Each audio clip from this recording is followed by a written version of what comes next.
Shalom, shalom peuple de Dieu, merci d'être nombreux dans votre émission Tola Muka, une émission présentée par votre serviteur José Chango. Chose disent, chose faite, tende to isabino kenon émission lelo tokoyamba invité Nabiso, un serviteur de Dieu à partir de Kinshasa. Yemoko Aroloba s'est présenté. Ngana kotikele micro na niveau ya Kinshasa. Biso tozana plateau ndeto epse bino merci na patience na bino bozala ki belé pour na causer la émission na bino Tola Muka.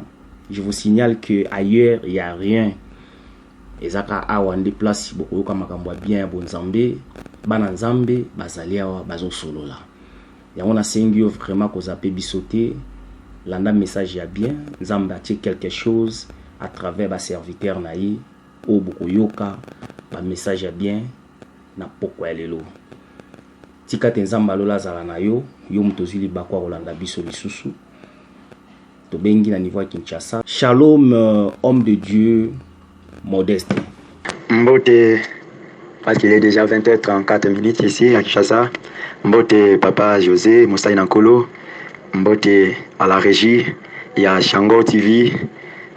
Mbote na bino nyoso bayebo kolanda biso nanzela ya émission oyo libuta na nzambe bandimi na Yesu Christ ba nemi ya sango malamu na Yesu Christ mokili mobimba partout bozali mbote ya mingi mbote. Shalom shalom. Je signale que non wana ezali évangéliste modeste na niveau ya Kinshasa. Soki moko se présenter homme de Dieu, peuple de Dieu, baye bayo, izana batu misusu pe badutaki ke noto so lande na yo. Yo moko soki okoki ko se présenter lisusu ozanani kombo na nani et puis okambaka place nini au peuple de Dieu mususu bazo douter vraiment soki ezapena yo nde tozo solo là. Voilà, merci beaucoup papa José. Merci mingi pona motuna. Merci kombo langai na benga mina kombo ya modeste esongo yanja fine nazali coœuvrer na communauté ESED église de Christ pour son éternel dessein nazali na assemblée ya Kinshasa na commune ya Masina. C'est là que j'œuvre pa Yohana nazali na sena bokambami ya papa langai l'apôtre Daniel au Kité Songo na ngolu na nzambe kala mingi te tozali kobanda dipai oyo nkolo abenga biso na lisongi na nkolo pe ya papa na ngai apôtre Daniel au Kité Songo nzamba losala ngolu tozobana déjà ensemble na cité verte na commune na Mongafula kuna de la zokoma mokambi. Merci papa José. Merci homme de Dieu, vraiment merci pour la introduction na yo, vraiment peuple de Dieu, vraiment baza très ravi à koyoka vraiment présentation na koyeba oyo zali moko ya bakambi ya église ya ESID na niveau ya Kinshasa na Masina. Donc vraiment na père spirituel na yo de coup de chapeau na ye ki nzamba lola vraiment zala na ye. Je vous signale aussi, moi je suis de l'église dynamique de la foi. Mon père spirituel c'est l'apôtre Benson Poutou qui est mon papa à la Kisibiso Bonzambe, papa Komisibiso Auto Komilelo. Vraiment je lui fais des gros coucou là où il est avec ma maman spirituelle, maman Ladi Poutou. Vraiment merci Nabino, Tikanzamba Lola Zara Bino, Abate Labino, vraiment Tolinga Bino Mingi. Je vous signale les hommes de Dieu vraiment aux en ligne, wana to bandi vraiment émission Nabiso Tola Muka ezaka caractère chrétien parce que tout ça na batu nzambe awa. Donc bana nzambe bazolanda biso, soki ko sala biso introduction, il y a prière. Donc toko banda na prière pour l'introduction ya émission oyo et puis to bandi ba question na biso parce que moko ya ba sujet na biso pe oyo to nga tolobela lelo déjà yango yo évoqué que au kambaka église bazolinga o bando kamba église. Donc les appels moko ya ba sujet to lobela soko ko kamba biso na prière d'ouverture et puis to bandi émission na biso na ngolu ya Nzambe. Merci homme de Dieu. Okay, merci. Prions. Seigneur Jésus, to bondelio ozala mokambi na biso na katikati na programme oyo poyo nde mokambi malamu baye bakambami na yo na suka Seigneur basimbaka mitute parce que ozali mokambi malamu olakisaka nzela ya solo kamba biso na oyo tokoloba ezala mpona korendre yo gloire ata komituna ezala mpona korendre yo gloire. Seigneur totiki du début à la fin ya émission oyo na loboko na yo. Seigneur Jésus opambola moko na mosusu akoyoka biso, opambola les présentateurs, opambola l'initiateur de l'émission, opambola au Père éternel chaîne mobimba oyo ya Shango TV live na kombo na Yesu Christ mokonzi tobondeli. Amen. Amen, amen, amen, amen, amen, amen, amen, amen. Voilà, amen, amen, amen. Bana nzambe bazalaka nde boye émission ebandi na yebi que non boza vraiment nombreux pour na kolanda émission na ka présenter pa ya ndeko na bino o nzamba pona pour to ya koloba makambo ya nzambe émission to la muka premier volume ndenge to yebisa bino que non to koyamba mosali na nzambe bo comprendre déjà que to sona moto na nzambe awa. Donc vraiment première question na biso o ba pesa ki biso pona kotuna yo mosali na nzambe émission. Comprenez que émission ça la pour 15 minutes, tout sur la pour 15 minutes, enseignement ça pour 15 minutes. Vraiment tous allons un peu vraiment na ngonga ya temps. Comprenez que non télévision est en ngonga, mais pour nzambe yem tapesi biso pe maneka prière ou sala mawana to bandi question na biso ya liboso ezala ba te belé balingi ba yeba église ndengo lobi bazoninga ba peso kamba église to ozala ni église moko place bozana masina place olobi na Kinshasa kuna église mot église bibliquement mot église ezanine. Merci beaucoup papa José, merci Nabalandi pour la occasion malamu epesa meli biso to lobela natina na église. Une très bonne question pour na mondimi pe mosali na Yesu Christ nyonso. Pourquoi ebeli ya batolelo bazali kosambela mais bazoyeba makambo yote tala pe bapina lobi kolo Yesu Christ a pambola vraiment pour cette initiative. To zali ko répondre na mokuse parce que c'est un grand sujet de la Bible, un grand sujet d'enseignement oyo na 15 minutes c'est pratiquement impossible à kolobela yango, mais na mokuse to kolobela yango peuple de Dieu pourra être éclairé sur ça. Église selon la Bible, église elingi kolakisa nini? Église littéralement c'est une assemblée. Église na signification ya origine ya mona yango ezali ko signifier tiré de ou appelé de ou hors de. Donc nakoyoka déjà bongo tozoka déjà ndimbola signification définition en même temps il y a église pour na koloba ke église ezali ensemble lisanga ya batu wana oyo bandimi lobiko na kombo na Yesu Christ pe na nzela na Yesu Christ ba oyo bazali scellé na molimo na Yesu Christ le Saint-Esprit. C'est cet ensemble qui constitue une église libota wana oba uzuzwami na masumu oba uti na makambo ya mabe et une fois ba komikati na Yesu Christ Yesu sokoli bango apakoli bango mafuta na le Saint-Esprit nde bato wana babengami kombo ya église lisanga ya bato wana nde babengami église. Malakisi makomi plutôt dali kolakisa biso yango Actes des Apôtres chapitre 2 verset 47, Actes des Apôtres 11 verset 26, je peux prendre même Éphésiens chapitre 1 verset 13, Éphésiens 2 19. L'écriture ezali ebele na bandi na mokuto yikolimbola yango bongo libota wana bato wana obazwami na mokili pona kwa kosala libota na tinga na nzambe bato wana ndi babengami église. Donc église ezali bato, ce sont nous qui ont cru en Jésus-Christ.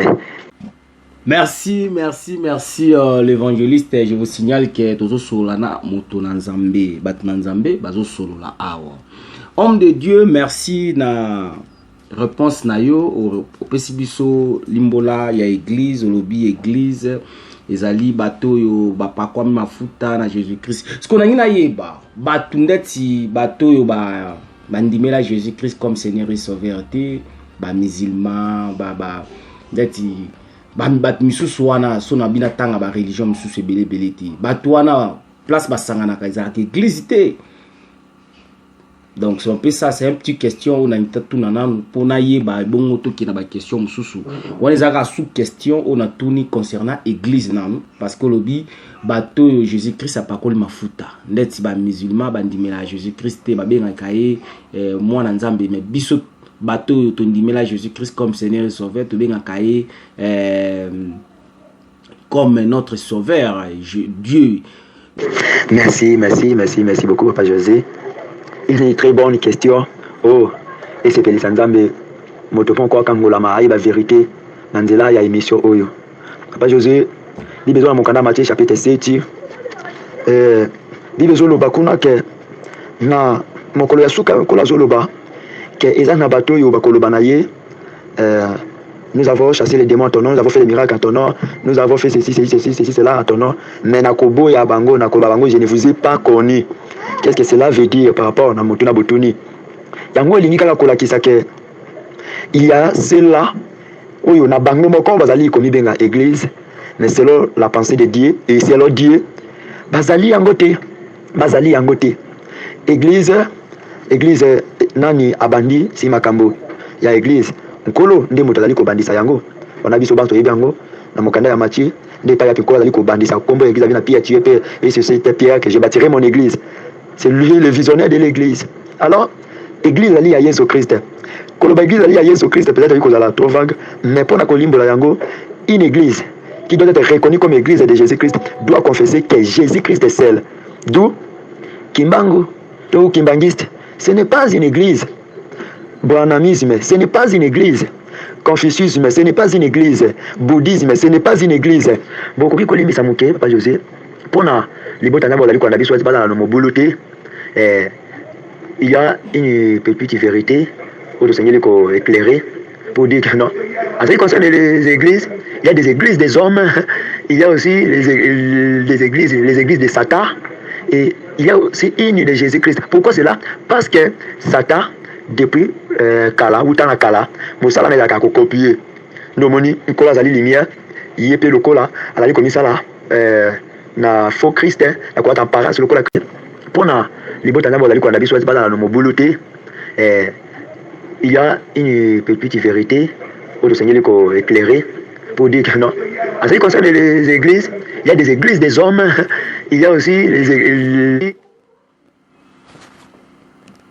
il y a aussi les églises de Satan, et il y a aussi une de Jésus-Christ. Pourquoi cela? Parce que Satan, depuis Kala, ou Tana Kala, Moussala n'a qu'à copier. Nomoni, Nicolas Zali Lumière, Yépe le Kola, à la commis ça là, na faux Christ, na quoi t'en parles, c'est le Kola Christ. Christ d'ailleurs l'avait dit que en ce temps où nous sommes, il y aura des gens qui viendront à son nom. Ils opéreront des miracles comme étant Jésus-Christ. Mais pas cause de Jésus. Même avec les églises. Il y a des églises où il y a des miracles, mais il y a des l'église à Satan, l'église à bateau. Mais il y a Jésus-Christ.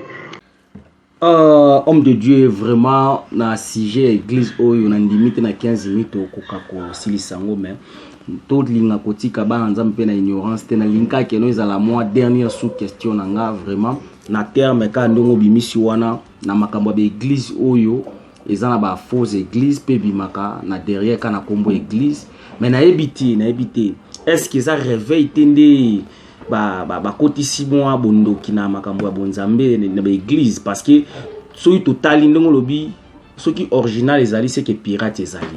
C'est que l'église y a rêvé où il y a les londes bakotisi moi piraterie na makambu ya bonzambe parce que ce que tali na kalabat ba yela biso nouvelle ya Jésus-Christ comme église zaki ba catholique zaki ba catholique nde ba yeli biso nouvelle à Jésus-Christ mais ti lelo to ko commencer so catholique ba zo sa la bonzambe te ba zo ndimela Jésus-Christ comme Seigneur mais bango ba to ko enseigner biso Jésus-Christ comme fils de Dieu et puis comme sauveur. Bon na habité parce que na ba catholique na biso banani baza pirate et puis to kende na question vraiment o ezala ki prévu pour na mokolo ya lelo. Vraiment kaka nde na loba ki ndenge pozo loba que c'est un grand sujet au taizali moke na bandi ndenge to ali koloba esprit ali kosunga libota na nzambe moto na moto pona tina koyiba bosolo. Oui, moto na oyo et ya nona yango ezali boy catholique bien aimé, on ne peut pas être un chrétien catholique. Il a dit qu'on reconnaître yango te. La Bible dit que le seul nom qui nous sauve c'est le nom de Jésus-Christ. Dans les pays où on va être catholique, ils allaient et que les siya ya soloté pambati et pas ikuna kombo na Yesu ali kotangama lokola kaka na formalité. Mais par rapport à la comparaison, il a dit non motuna moko ya pasi mingi ko répondre yango Pourquoi? Parce que et coronavirus sur na makambo ebele ba détail ebele. Mais na mokuse ceux qui na kolobaka non toutes les églises de réveil dans la kati na vérité tout peut dans la église nzamba yebi wana na kobima mokosi parce qu'il y a même des réveils où bazali peut le loma bi parfois ko le kata ba catholique to zali koloba.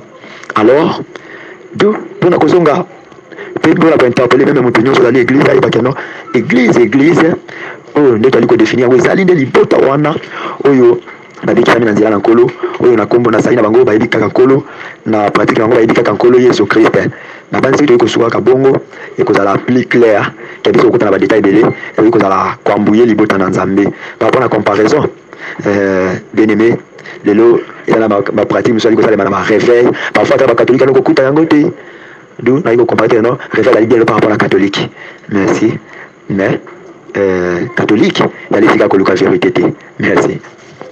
Merci, homme de Dieu. Deuxième question à Bisso, il y a Mokole Alelo, Ezali, Tonimito Yeba.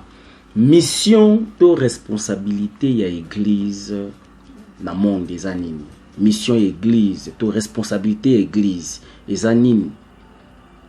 Tu belé, tu comprendre, église, ils ont créé désordre dans la communauté. Église ezo créer ba désordre na mboka, église yango ndezo sala ba corruption makambo ndenge na ndenge bondoki makambo belé. Mission église, to responsabilité église. Ezani homme de Dieu. Expliquer peuple oyo ba bungi, peuple oyo ba douter belé, peuple oyo ba lembi pona makambo tali église. Ouais. Par rapport na motuna oyo l'église a une mission vraiment kola pamolayo parce que kotuna metuna ya boye elle ka mutu ali na boye bi parce que vous na boye bi yango yotuna boye l'église a une mission plutôt et l'église a une mission na mokili mais l'église ali pe na mission na yango par rapport na Nzambe papa José otuni mission église na kati na mokili responsabilité na yango na kati na mokili et Tozwa makomi, peut-être que tu komi moko, Matthieu chapitre 5, verset 14, verset 16,16. Nous avons écrit wana kaka. Bien ali kola kisabiso boy. Mosala ya église. Église ya mosala yango ya ne pona komema. Mpole lumière. Donc ali na koloba lumière, ali ko kama kambo ebele. Na mabota église ali na mokumba ya komema lumière.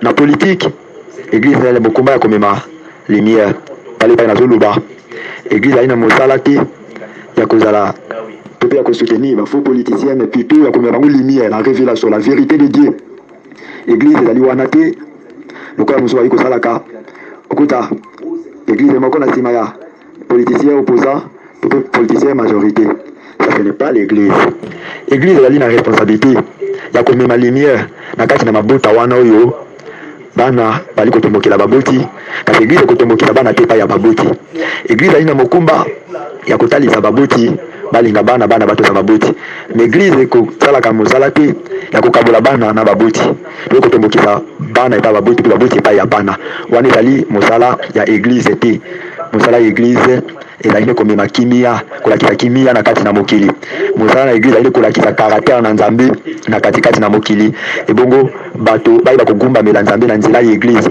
bato bamona Nzambe na nzela ya église bato bayeba Nzambe na nzela ya église tala mokumba oyo église ezali na yango lelo bato bakomona Nzambe na nzambala te mais bato bakomona ye na nzela ya église na nzela oyo bato bazo vivre comme vie oyo bato bazali koposer comme action acte yango nde ezali la mokumba na biso église ko révéler Nzambe na kati na mokili ko lakisa Nzambe na bayebi Nzambe te parce que lelo mokili ezali ko yeba te wapi Nzambe nani Nzambe ala lolenge kani alors connaissance wana église nde ko pesa yango bato nde kili ko loba la création tout entière attend avec un ardent désir la révélation du fils de l'homme donc mokili bana pesa ba Nzambe alors na kati na église nde ko to ko ba Nzambe église nde ko lakisa bato Nzambe voilà mokumba to na yango ya ko lakisa mokili Nzambe merci.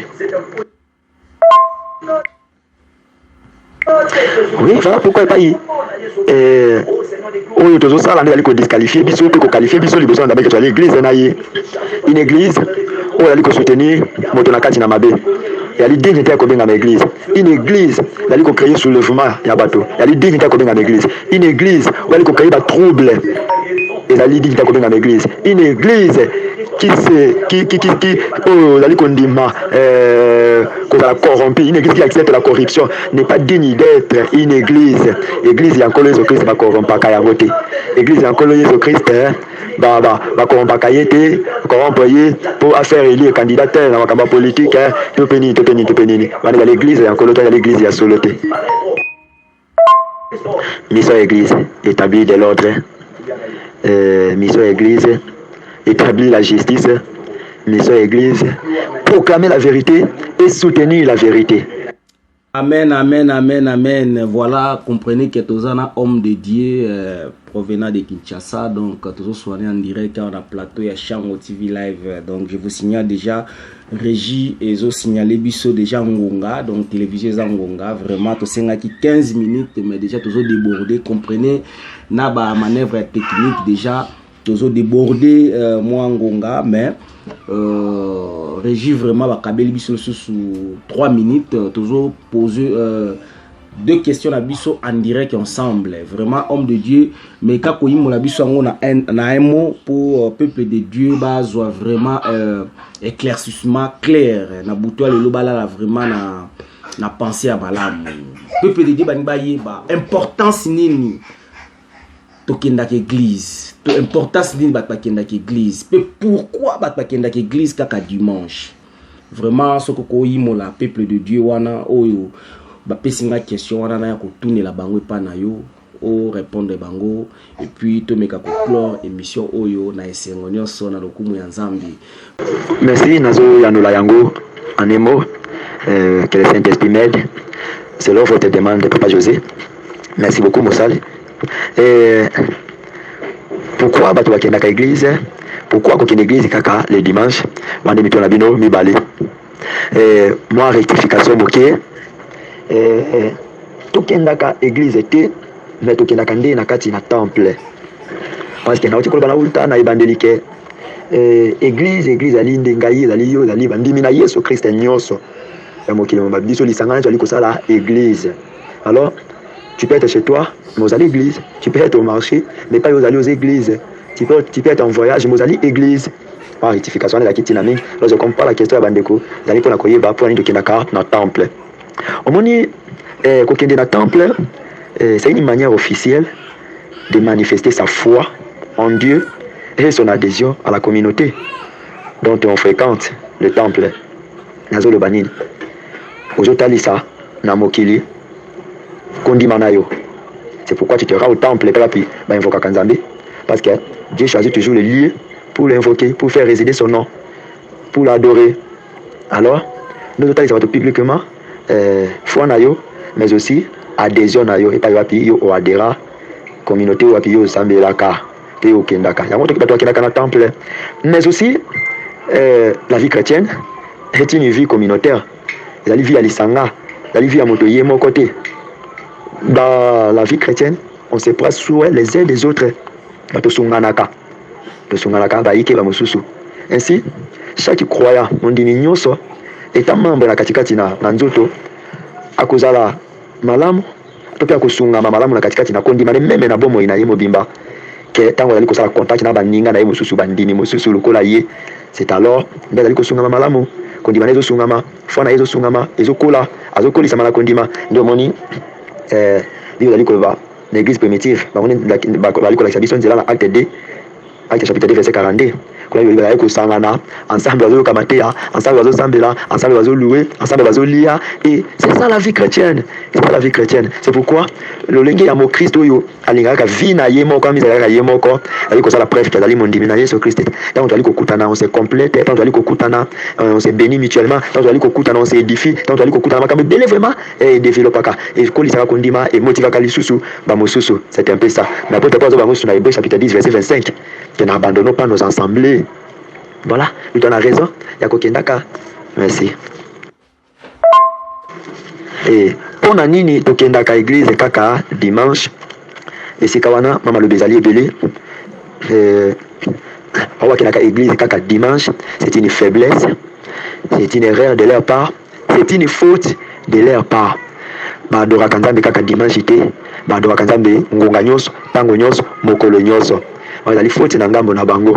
Mais il se peut que par rapport même à l'organisation bakiti na biso kita dimanche kiti moko, parfois on doit répondre à kebele koleka, on est par rapport à l'organisation. La doctrine, la parole de Dieu n'est pas contre l'organisation. Kotala programme ya bato. Kotala ndenge bato emploi du temps na bango et que les dimanches à la journée yo bato asala kamisala te. Alors et dans la mokoloya bato basambelaka peut-être na tango molai koleka na semaine, là ce n'est pas un problème. Mais il y a des problèmes na ba oyo basali yango vie na bango, doctrine na bango ya kosambelaka ka dimanche, c'est une faiblesse de leur part et qu'on kola ko sala bango ngolu bakangolama na katikati na faiblesse wana ba ko adorer nzambe mokolo nyonso. Merci, homme de Dieu, merci vraiment, toza béni. Na ba réponse na yo, Nzambe vraiment apambola yo, vraiment na disponibilité na yo, ozwaki vraiment ya ko sunga peuple de Dieu, oyo ba ebaki ba enseignement ya boyete, vraiment. Nzambe wana apesa lisusu ba inspiration makasi lisusu pour à la prochaine émission au bakisela biso lisusu maele mususu na place oyo tobungaki. Dernière question na biso totunaka na émission ezala kaka boye. Pesa biso kaka défaut na biso na émission, pesa biso encouragement na émission wana ezala lokola coutume na biso ya suka po tozwa lisusu makasi koyeba ndenge nini tokobongisa berere na biso.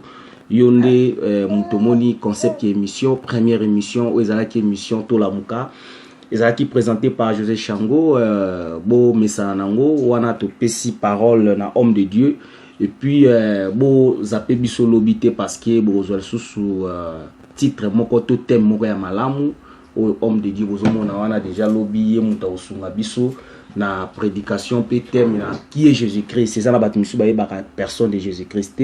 Donc lobby. Amen, amen, amen. Nzambe apambola pe bino musala oyo etombwama ekende liboso. Nzambe ayisa chaîne oyo pe émission oyo populaire na kombo na Yesu Christ. Merci.